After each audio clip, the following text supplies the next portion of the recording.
பிறப்பு எண் 2ஆக இருந்து விதி எண் உங்களுக்கு வந்து 3ஆ இருந்துச்சுன்னா கண்டிப்பா உங்களுக்கு வந்து பாத்தீங்கன்னா கஜகஸ்ரீ யோகம் கிடைக்குங்க. இந்த கஜகஸ்ரீ யோகம் அப்படிங்கிறது வந்து பாத்தீங்கன்னா பொதுவாவே பாத்தீங்கன்னா மிகப்பெரிய வளர்ச்சியை கொடுக்கக்கூடிய ஒரு யோகம். பொதுவா நீங்க ஜாதகத்துல ஒரு விதியில பாத்தீங்கன்னா கஜகஸ்ரீ யோகம் இருக்கிறவங்க எல்லாம் பாத்தீங்கன்னா அரசியல் செல்வாக்கு கொண்டவரா இருப்பாங்க.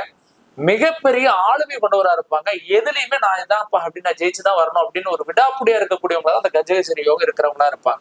அப்பேற்பட்ட யோகத்தை நீங்க பிறந்துட்டீங்க. ஆனா பட் நீங்க தப்பான ஒரு எண்ணில பேர் வச்சிருக்கீங்கன்னா அது கண்டிப்பா உங்களுக்கு கிடைக்காது. அப்ப நீங்க என்ன பண்ணணும் அப்படின்னா 2, 3, 7, 9 இப்படி வரக்கூடிய எண்கள்ல உங்க பேரை நீங்க சேஞ்ச் பண்ணணும். அப்படி சேஞ்ச் பண்ணி நீங்க வச்சுட்டா கண்டிப்பா டெவலப்மெண்ட் வருது. சரி எப்படிங்க பிறப்பு என்னன்னா ஓகே பிறந்த தேதின்னு சொல்லிக்கலாம். விதி என்னன்னு நிறைய பேருக்கு தெரியல. இப்ப பிறந்த தேதி அப்படிங்கறது 2வது நம்பரா இருக்கணும். விதியன் அப்படிங்கிறது பிறந்த தேதி, பிறந்த மாதம், வருடம் எல்லாத்தையும் கூட்டி வரக்கூடிய மொத்த தொகை தான் விதியனுங்க. அப்ப அதை தெரிஞ்சுக்கிட்டு நான் சொன்ன அந்த 2, 3, 7, 9 பேரை வைங்க. கண்டிப்பா உங்களுக்கு அந்த கஜகேசரி யோகம் கிடைக்கும். அதை வச்சு பயன்படுத்தி நல்ல முன்னேற்றத்துக்கு வாங்க.